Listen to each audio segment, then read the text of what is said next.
Kay para na ako, yung teacher ka, okay utang, blessed kay ka. A few moments later. Okay, so kita ko ng post, no? Ato ng Tagalog reaction. 5K na lang ang nabilin sa payslip, kanya giprinda pa yun ang ATM. Unsay buhaton ng makalingkawas. Mo na akong pangutan na itong 5K na lang ako ang net o naprinda na akong ATM mga 10 years ago sa kong buhaton. Sad to say, hantod karon wa ko katangtang na. Pero nga ako rin kasulti, sa 5K na lang akong nets and payslip o naprinda pa gina akong ATM,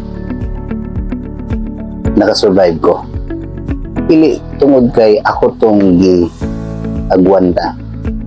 Hindi nangita ko paagi nga lahi nga income mo ay makatabang na ko or makasurvive, no?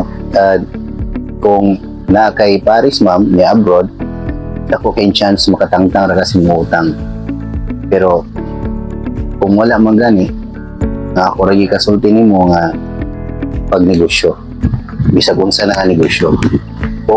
Kung na kay utang maparihan ako nga 5K na lang sobra sa payslip o dipinda pa gid ang ATM, dili ta pwede mamili og unsa nga negosyo.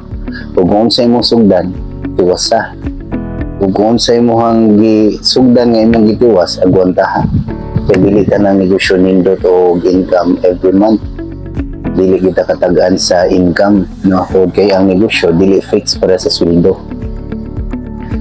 Kung unsa imong ganahan, mo ay buhata. Ug ayaw na pangitag rason nga nung di na nimo buhaton. Kay ang irason na lang kung dili nimo buhaton, asa kang pagkaon, daghan ba siguro ka og gibuhi. Dahil gani ang imong giingon ma'am kay pati nabangon ka. Di ka pasagdan sa Ginoo. Pangita lang lain na paagi or laing source of income na para mo to imong pangkonsumo.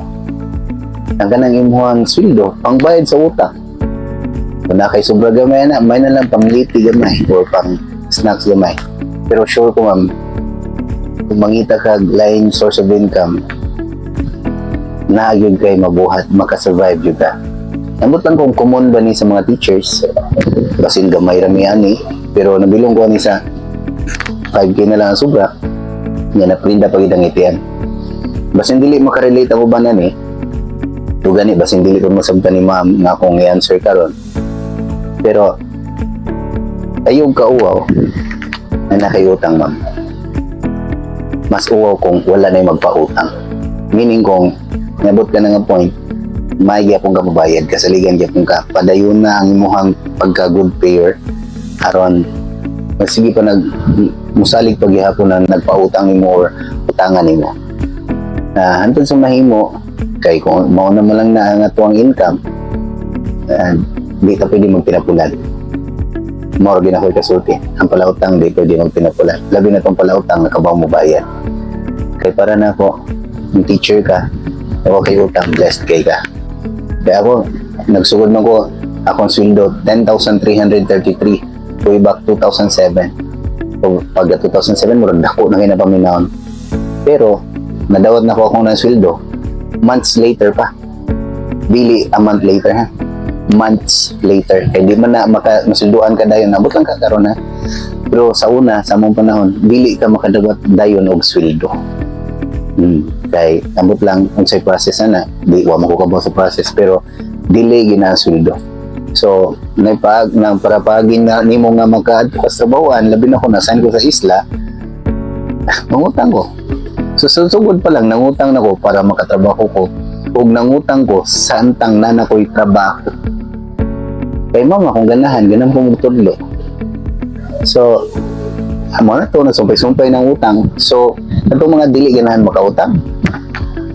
Ayaw na lang og pangutang, bisag usa. Kaya makasuway ka pangutang, muram gawin yun, kaya naman din ibayaran. Or, kung na kay utang, nga ganahan ka makagawas, kinahanglan ka ba og self-control. Para na ako, dili ko maingon nagawa sa utang, pero ganahan po kong makagawa sa utang. kitang tanan siguro ganahan ta wala tay utang no. Kay kana ganing hanga kayo ba nagsunod-sunod ang bills na wala na kay kahatag dahan kay maningil hanga dito gay na bisag unsa na pagi una mo gaybong ang mga maestra diha sa room maninda ako wa gyud ko naninda sud sa room akong gipanindahan mga kauban ako mga maestra kay syempre wa naman ko lang option pabaga na ko sa naong ninda ko na ko yung mga kanang products na baligya kung kauban maestra syempre akong patungan kay aron na ko yakuha kay kung wa din ako patungan may pagbuan lang ko nagnegosyo di ba so ingana lang siguro ambot lang madawat ba nini mo nga akong opinion ma'am pero survive na ma'am daghan ta